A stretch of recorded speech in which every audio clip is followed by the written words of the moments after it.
para você que acompanha a Rádio Melodia, a voz que fala ao coração. Eu sou o Davi Amâncio, estaremos juntos até as 9 horas da manhã. E esta é a sua escola bíblica na Melodia, um oferecimento especial da Rádio Melodia, a voz que fala ao coração. Nesta manhã, nós vamos falar sobre a Trindade. Esse ensino é bíblico. É bíblico. Alguns dizem que ele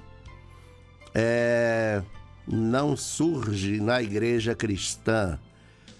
Alguns dizem que ele remonta aos ensinos da igreja católica medieval. Mas eu quero aproveitar e dizer para você que se é bíblico, se nós encontramos na Bíblia, né, mesmo que não a palavra Trindade, mas se nós temos apoio bíblico para falar que, de fato, existem três pessoas distintas em um só Deus, não podemos refutar.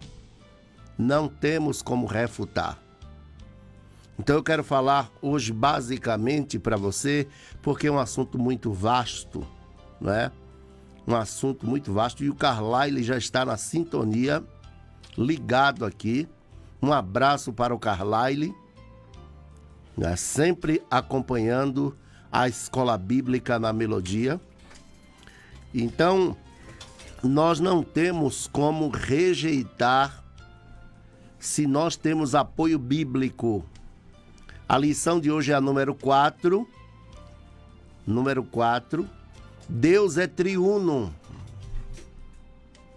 Ou seja, são três pessoas distintas em um só Deus. Não são três deuses, não. Três pessoas distintas em um só Deus. 26 de janeiro de 2005, e esta é a lição número 4.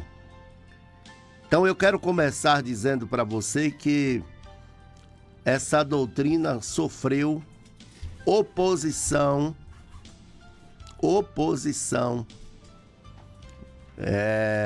Nós temos o unicismo e o unitarismo. Os dois rejeitam, não é? As duas correntes de pensamento rejeitam a doutrina da Trindade. Porém, as duas, elas se diferenciam pelo fato de que, enquanto o unicismo acredita que, de fato, existem três pessoas, mas não são diferentes. Não, elas são diferentes para nós, mas para eles não. Trata-se da mesma pessoa, sem nenhuma característica diferente, sem nenhuma prerrogativa diferente. Não existe nenhuma prerrogativa diferente. Ou seja, o unicismo defende que há um Deus único. De fato, existe Pai, o Filho e o Espírito Santo, mas não se diferenciam, não se destacam nas suas atribuições. Enquanto o unitarismo acredita que não, nem Pai, nem Filho, nem Espírito Santo, é apenas Deus.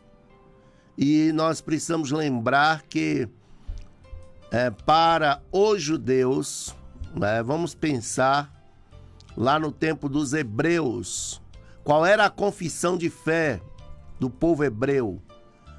Deuteronômio 6,4, Shema. A palavra Shema significa único. Único. Ouve, ó Israel, o Senhor vosso Deus é o único Senhor. Então, eles defendem como monoteístas, assim como nós, porém, defendem que há Deus apenas. E eles nem se preocupavam em tratar sobre essa questão que estamos tratando hoje. Era ponto pacífico que existia apenas essa formulação.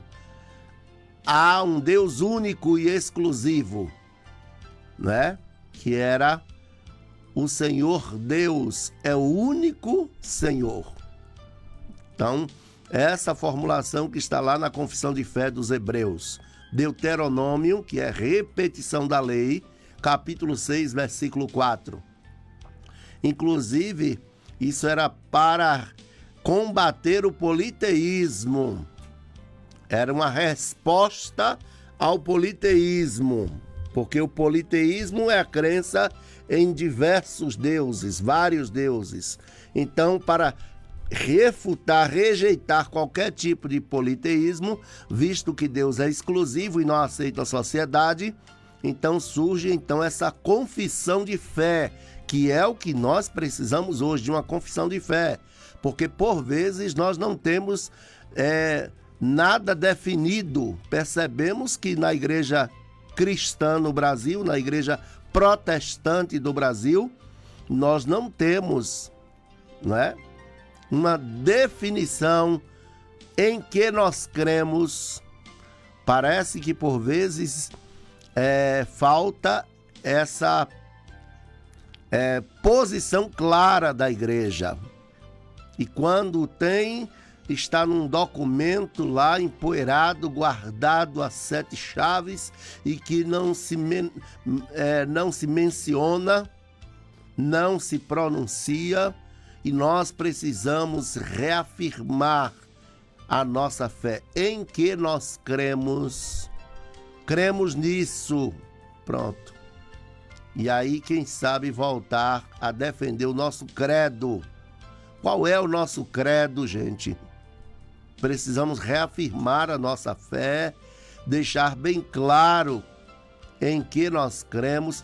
Parece que a igreja ao longo do tempo foi se acovardando, temendo que tomasse o nome de fundamentalista. Mas o que é que tem de errado em ser um fundamentalista?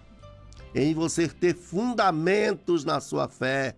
Será que não seria por isso que a igreja está sucumbindo, guardadas as devidas proporções, porque ela não cai, visto que Cristo afirmou que as portas do inferno não prevalecem contra ela? A igreja, lembremos que a metáfora para ela é o corpo de Cristo. Então, se Cristo é a cabeça da igreja, não tem como esse corpo sucumbir. Quero lembrar ainda também que eu sou uma parte nesse todo, viu? E o todo, então, é mais importante que as partes. Todos os ateus, os hereges que já surgiram... Deixa eu abrir um parênteses aqui. O ateu, você concorda comigo? O ateu não acredita em Deus, não é isso? Não acredita em Deus. E por que é que Deus não existe se ele está rejeitando a crença em Deus? Ao rejeitar a crença em Deus, ele está afirmando ela.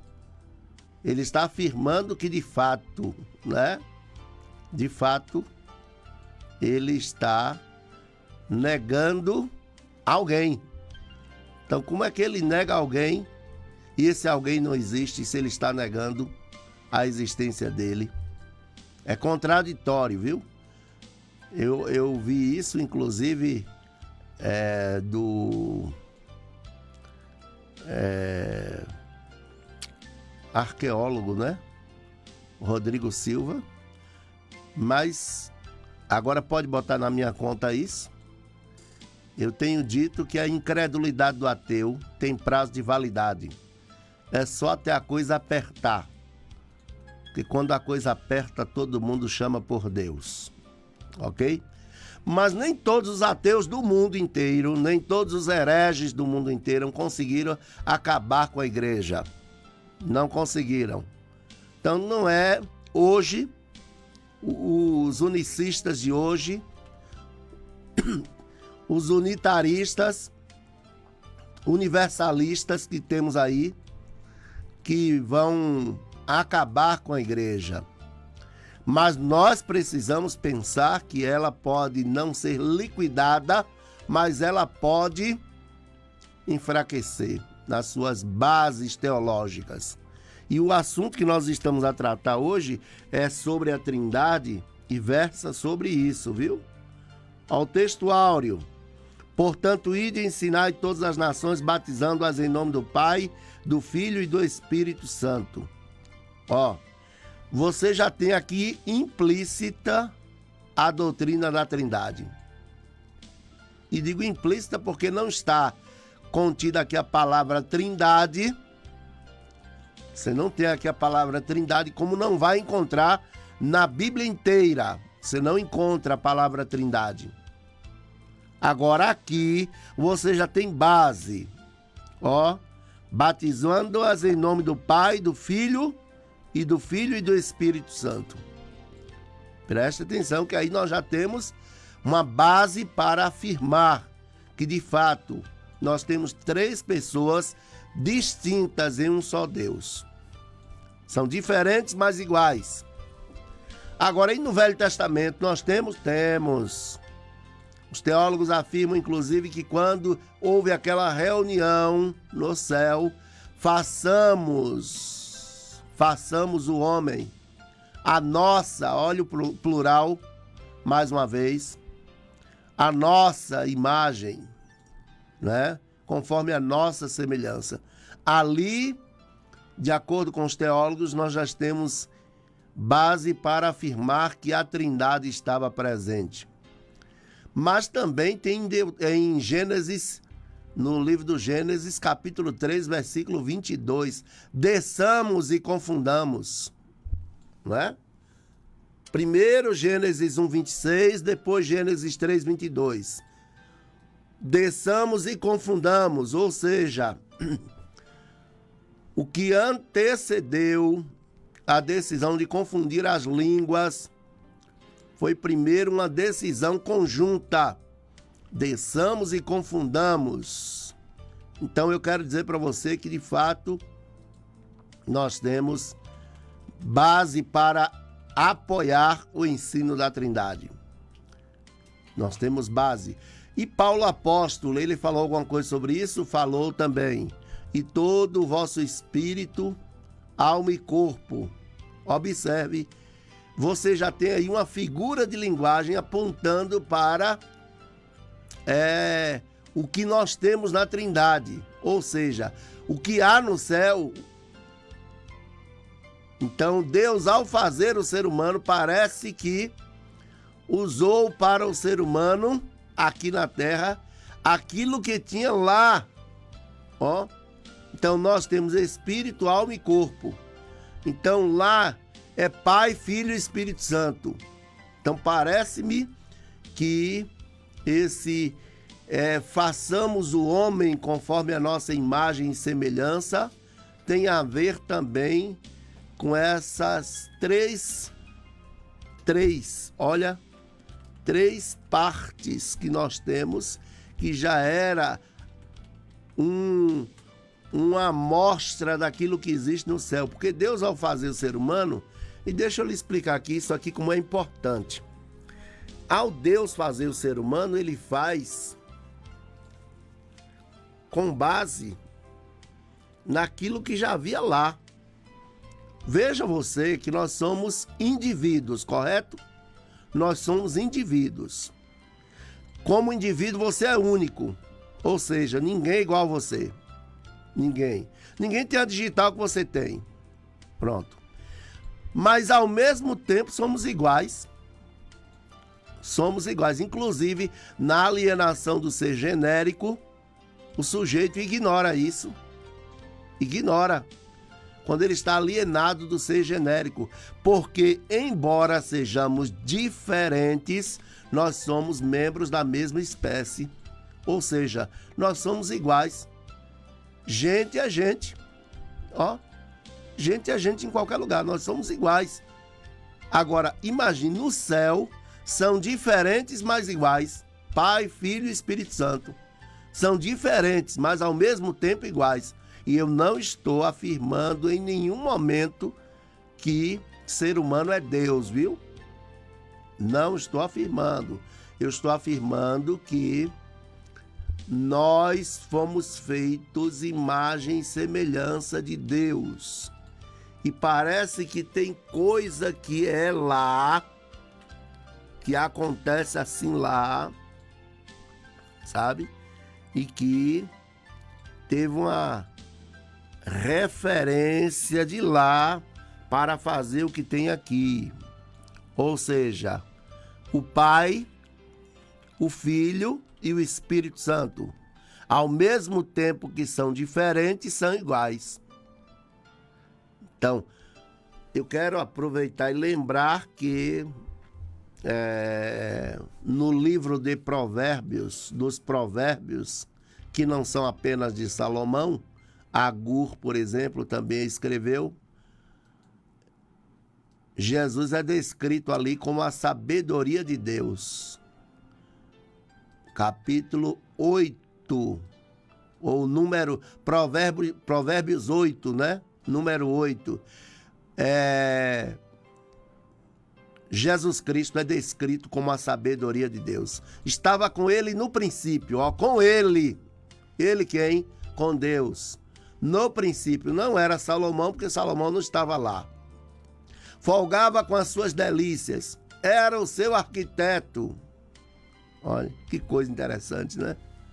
Então, Jesus Cristo é descrito ali como a sabedoria de Deus. Alguns até dizem que o livro de Provérbios era o livro de cabeceira de Jesus.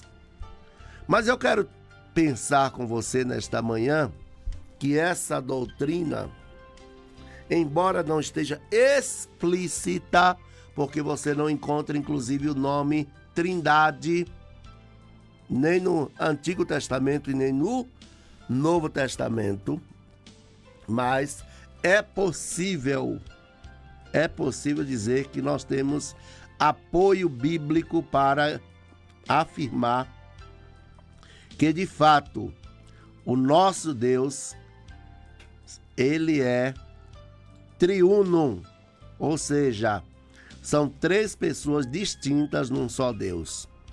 Desde a eternidade, verdade prática, Deus é Pai, Filho e Espírito Santo. E essa verdade está em toda a Bíblia. Em toda a Bíblia. E aí nós temos a leitura bíblica em classe. Jesus respondeu, porém, dizendo: deixa por agora, porque assim nos convém cumprir toda a justiça. Então ele o permitiu. Permitiu que João batizasse. João batizou. Você já parou para pensar? João batizou Jesus, mas não se achava o cara. Hoje eu fico impressionado. Tem gente que com muito menos está se achando o 31 de fevereiro, a bala que matou Kennedy, que foi uma só na história. Muito menos. Olha, quando perguntaram, você é o Messias que nós estávamos aguardando? Ele falou, não. Elias, não.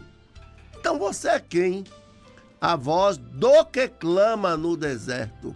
Não é a voz que clama no deserto, não, viu? É a voz do que clama no deserto. Então ele era porta-voz de Deus. Agora, imagine, ele sabia quem ele era, mas ele sabia quem ele não era. Tem gente que sabe quem é, mas não sabe quem não é. Impressionante hoje, viu? Ele poderia, no mínimo, ter dito, olha, eu não sou Jesus não, mas eu sou primo carnal dele, viu? O sangue dele corre aqui, ó, na minha veia. João não se achou, viu, gente? E olha que estava com a bola toda, viu? As multidões vinham para confessar pecados e por ele ser batizado no Rio Jordão. As multidões. Tem gente que, infelizmente, com muito menos, tá se achando, viu? Tá se achando. Tem até uma música de Salomão que diz assim, se quiser chegar, não venha por cima.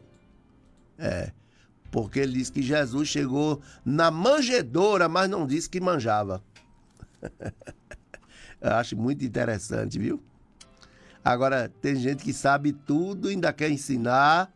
Tem gente que se acha tão metido a besta que não quer se misturar com crente, viu? Com crente. Ah, mas é porque hoje as igrejas, vírgula, Tem igreja que dá para você comungar junto, né? Eu sei que nem toda assembleia é de Deus, mas tem igreja que dá para... Como é que eu, na minha igreja, ou na igreja que eu congrego, melhor dizendo, eu sou filiado a essa igreja, eu não me misturo com outras, não me misturo. Se Paulo tivesse aí hoje, ele dizia, não é boa a vossa jactância, a vossa arrogância. É por isso, porque o corpo está fragmentado, que a gente não consegue fazer um concílio hoje. Nós não conseguimos realizar um concílio. É por isso que muitas vezes a gente fica tão desmoralizado, porque tem uns crentes metidos a besta que não quer se unir. Eu prego em tantas igrejas nessa cidade e tem pastores de tantas igrejas que vão pregar lá na Igreja Batista da Palavra, mas lamentavelmente eu convido um pastor de uma igreja de respeito aqui nessa cidade, que eu inclusive falo bem aqui dessa igreja, não vou citar o nome por uma questão de ética, e ele disse que não podia ir pregar lá não, porque nós temos pontos de vista divergentes na nossa fé, nós temos convenção diferente, ponto de vista diferente. Aí eu me lembro que eu perguntei a um deles, você é casado? Ele disse, sou. Você discorda de sua mulher de vez em quando? Sim. E por que você não separa dela? Já que é assim. Agora a igreja a gente quer, você fica de lá que eu fico de cá. Que insegurança é essa? De onde é que saiu esse espírito para dizer para você que você é melhor do que o restante do mundo, hein? Tem igreja, inclusive, tem denominação que eles querem que as pessoas estejam lá, visitando lá, mas não querem que outros membros daquela igreja se desloquem para ir, mesmo que não seja dia de culto, viu? Mesmo que não seja dia de culto. Então nós precisamos pensar sobre isso, viu? Observe, na Trindade, os três são diferentes, mas iguais. Isso nos comunica que, a despeito da arrogância, desse sentimento, esse sentimento que não é bíblico, esse sentimento que traz consigo esse apartheid religioso, nós somos farinha do mesmo saco, viu? Então vamos parar com essa bobagem aí, porque um dos sintomas de avivamento é unidade. É unidade. E eu não estou falando aqui do sincretismo de todas as religiões. Eu não estou falando disso. Eu estou falando da unidade da Igreja de Cristo. Da Igreja de Cristo, viu? Estou falando disso. Porque nós somos diferentes, mas iguais. Então, aí agora João, ó que lição que João nos dá. Que lição. Ele batizou Jesus. Batizou Jesus. Inclusive Jesus deixa para que se cumpra toda a justiça. Ou seja, era aquilo que estava escrito que tinha que se cumprir, o que estava na lei, nos profetas, tinha que se cumprir. Entendeu? E ele nos deixou um exemplo. Agora hoje, sinceramente, viu? Tá difícil encontrar cristão como João. Profeta como João tá difícil achar, viu? Tá difícil. Embora levem o nome de profeta, levem o nome de apóstolo, mas tá difícil, viu? Tá difícil. Porque João batizou Jesus, viu? João batizou Jesus. Isso para não falar de Jesus Cristo. Jesus Cristo. Deus Jesus Cristo é Deus. Então presta atenção. E ele se esvazia, a gente se enche. Que negócio é esse? Estamos pegando o caminho inverso. Vamos parar com essa bobagem. Eu não sei se foi aquele púlpito lá em cima que deixou a gente achando que a gente, Não, eu não sou dono do rebanho, eu não sou melhor do que ninguém em absolutamente nada. Não sou melhor. A Igreja Batista da Palavra que eu presido não é melhor do que outra igreja em absolutamente nada.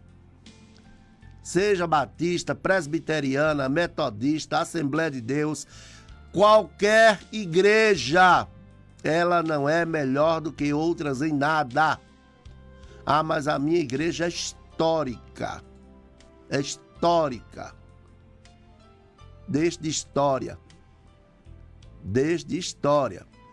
Porque os pais da igreja, os apóstolos,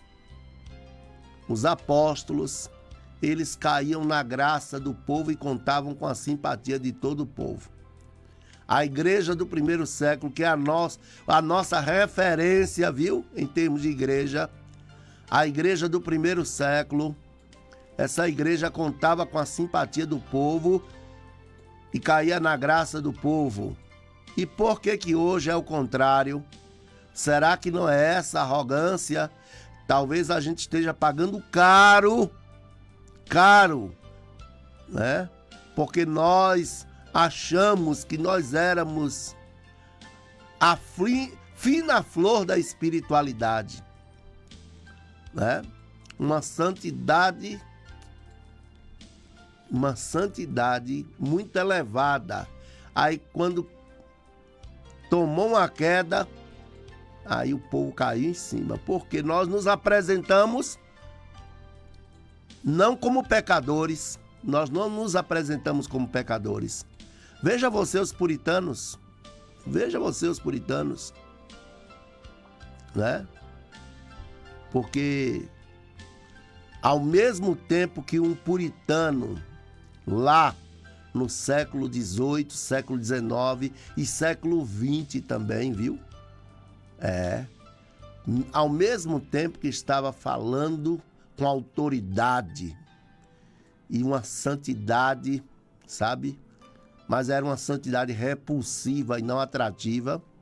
E por outro lado, alguns dos nossos amados puritanos tinham seus escravos. Tinham seus escravos. Alguns dos nossos ascetas, né? Desses puros, eles, lamentavelmente, eram extremamente capitalistas. E faziam aquilo que Tiago diz para não fazer. Cuidado vocês, os ricos, viu? Os ricos, né? Inclusive Benjamin Franklin era um desses aí, viu? Ele, inclusive, usando a Bíblia, disse: veja o homem que serve a Deus, o homem que é diligente na sua obra, usando um versículo bíblico. Deus o colocará acima dos príncipes, acima dos príncipes. Então, nós precisamos pensar que isso aqui, inclusive, não é apologia à pobreza, viu? Não. Porque tem pobre extremamente orgulhoso também e arrogante. E se para o rico é feio, para o pobre fica mais triste ainda.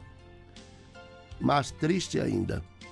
Então, nós precisamos pensar que João Batista nos deixa um exemplo. Batizou Jesus. Ele ouviu a voz falar com Jesus Cristo, a respeito de Cristo. Este é meu filho amado, nele tenho prazer. Ele viu? Naquele dia que ele estava batizando Jesus, ele viu a voz de Deus falando, ele viu Jesus Cristo na água do Rio Jordão, e ele viu aquela pomba, ó, simbolizando o Espírito Santo. João viu. João Batista viu. Entendeu? Então eu quero dizer para você que tem gente que não chega a ver nem anjo, E aí já tá tão metido a besta. Mas nós precisamos parar com isso. O que fica de concreto é que nós somos diferentes, mas iguais, viu? Não adianta pensar que você é farinha de um saco diferente, porque não é. Você não é farinha de um saco diferente. Quer uma prova disso? A morte nivela a todos. O único que morreu e ressuscitou foi Jesus. Até Lázaro, que morreu, ressuscitou, morreu de novo. Então, homem é homem, Deus é Deus. Tá certo?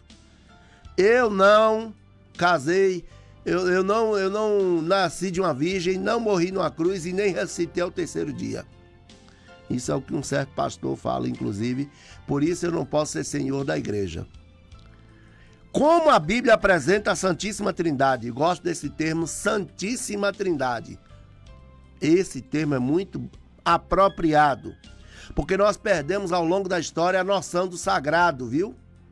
Sagrado já não é tão sagrado como já foi. Isso na nossa mentalidade pequena e tão influenciada.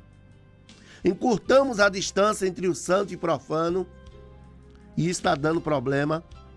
Mas aqui, ó, a Santíssima Trindade.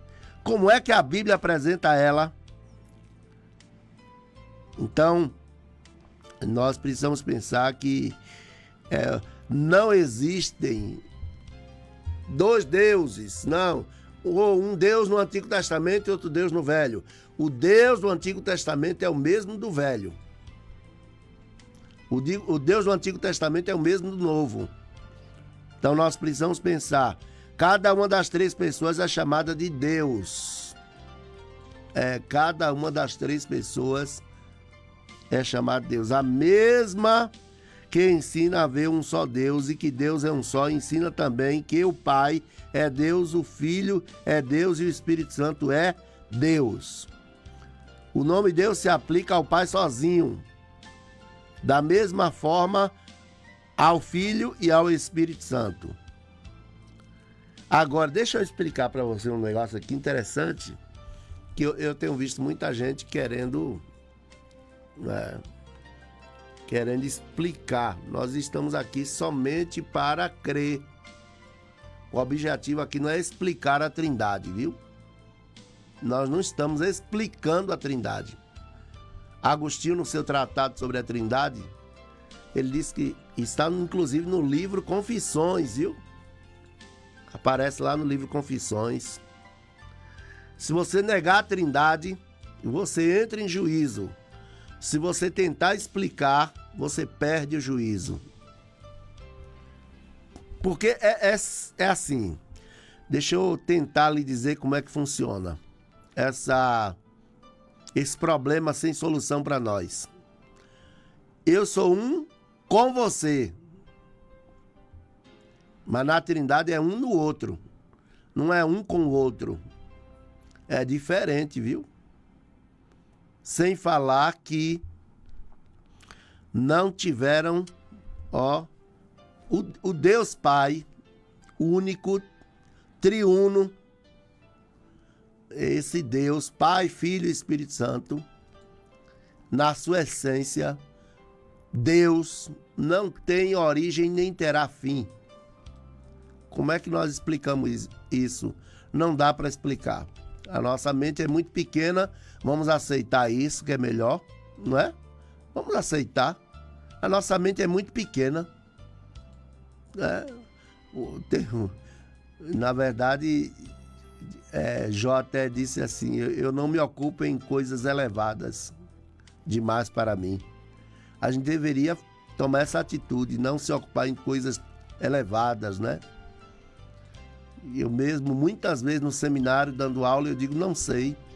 Quando alguém me pergunta, eu digo, não sei. Isso não diminui em nada o professor dizer que não sabe.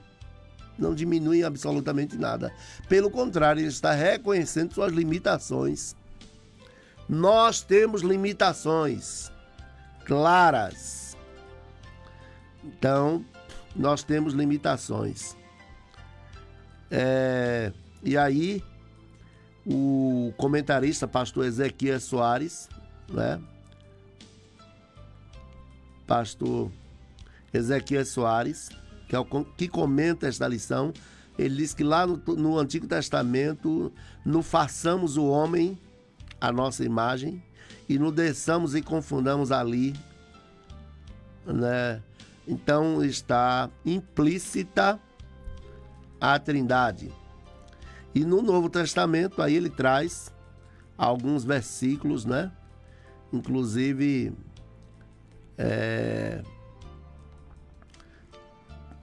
a bênção apostólica, também conhecida como a bênção trinitária, na unidade da igreja, está lá em 2 Coríntios 13, né? Que o amor de Deus Pai, a graça de nosso Senhor Jesus Cristo e a comunhão do Espírito Santo permaneça com todos. Ou seja, estamos aí com a evidência da doutrina da Trindade de forma implícita na bênção apostólica. E aí nós temos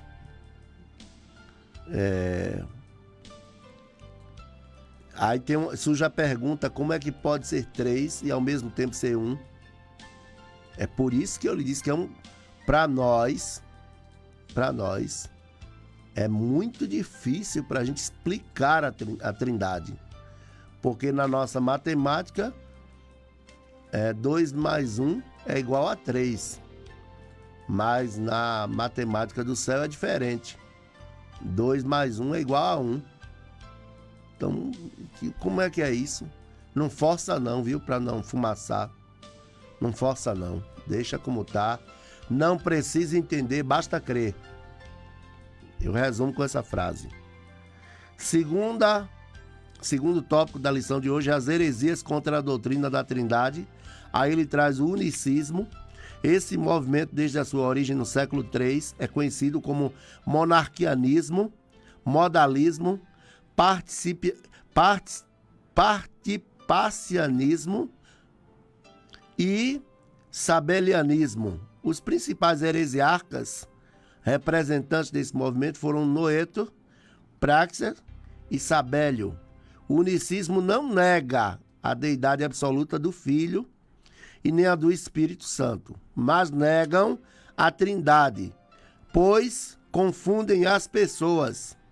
A heresia consiste em negar a Trindade, pois ensina ser o Pai, o Filho e o Espírito Santo uma única pessoa, e não 3 pessoas distintas em uma só divindade, como nós falamos há pouco, né?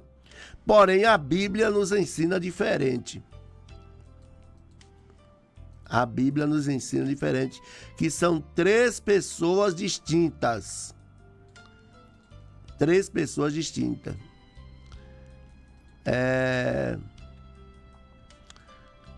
Nós temos também o unitarismo, né? Tem unicismo e unitarismo, que nessa lição ainda não veio, mas o unitarista, ele crê que é apenas Deus e acabou. Não tem Filho, não tem Espírito Santo. Isso é a doutrina unitarista. E atualmente tem vindo por meio de um unitarista universalista. E, inclusive, aparece nas músicas, viu? Tem música aí recheada de pensamento unitarista. Não é? O problema na atualidade é que existem alguns movimentos evangélicos pentecostais que são unicistas e ensinam a respeito de um Deus diferente, de forma sutil, e por meio da música, esses unicistas ensinam desvio doutrinário sobre Deus. Isso não é um mero jogo de palavras. Jesus disse que a vida eterna implica nesta distinção. Aí, ó, vejam só, qual é o versículo que o comentarista vai embasar essa fala dele. E a vida eterna é esta, que conheçam a ti só, por único Deus verdadeiro, e a Jesus Cristo a quem enviaste. João 17:3. Quer dizer, observe, se uma pessoa nega a Jesus Cristo, a quem Deus enviou, na sua prerrogativa distinta de vir para morrer para nos salvar, ele já está também comprometendo a doutrina da salvação. Você vê que uma coisa prejudica a outra, né? Então, todo cuidado ainda é pouco. Todo cuidado é pouco. O autor da salvação é Deus e Jesus Cristo veio, não é, para realizar essa redenção. Nele temos a redenção, que é uma palavra de origem grega, que vem do termo grego apolutros, que significa o resgate livre, o resgate de um prisioneiro que foi feito escravo, né? Alguém que era livre e foi feito escravo. Então essa é a palavra para redenção, é resgate de um escravo livre que foi feito prisioneiro. Eu vou ficando por aqui. Já chegou aqui nos estúdios da Melodia, o meu amigo Pastor João. Nós vamos ver se tem recadinho aí, certo? Vamos ver se tem algum recado aí. Além de Eli Braga, tem Marisete Reis dos Santos Oliveira. Bom dia, querido pastor Davi, abraço do senhor e família. E Carlai, né? Ela colocou Carlai, mas deve ser Carlai, né? É Carlai. Marisete. Muito bem. Quero mandar um abraço também para Luiz Luthier e para a irmã Marilange. Estão em gozo de férias, viu? Estão em gozo de férias na praia. Muito bem. Só quem fica aqui é Pinhão mesmo, viu? É Pinhão que fica aqui na cidade nessa época. Mas os pastores da Série A, desde janeiro, início de janeiro, já estão de férias. Parabéns aos pastores que conseguiram tirar férias. Tá certo? Mais do que justa para um ministério, um ofício tão árduo. Tomara que pastor João também tire férias, viu? Aí uma irmã chega para o pastor e diz: mas pastor, o diabo não tira férias e por que o senhor resolveu tirar? O pastor responde: é por isso que a vida dele é um inferno. Teve um outro pastor que, sendo questionado por um determinado irmão: mas pastor, o diabo não tira férias, por que o senhor tirou? Eu sei, meu filho, ele não tira férias, é por isso mesmo que ele enviou uma pessoa como você para falar isso comigo, porque ele não tira férias. Que Deus tenha misericórdia, né? Eu vou ficando por aqui. Está vindo meu amigo Pastor João e o programa Fonte de Vida, campeão de audiência neste horário. Forte abraço para você que ficou comigo até agora. Beijo no seu coração e lembre-se, breve Jesus voltará.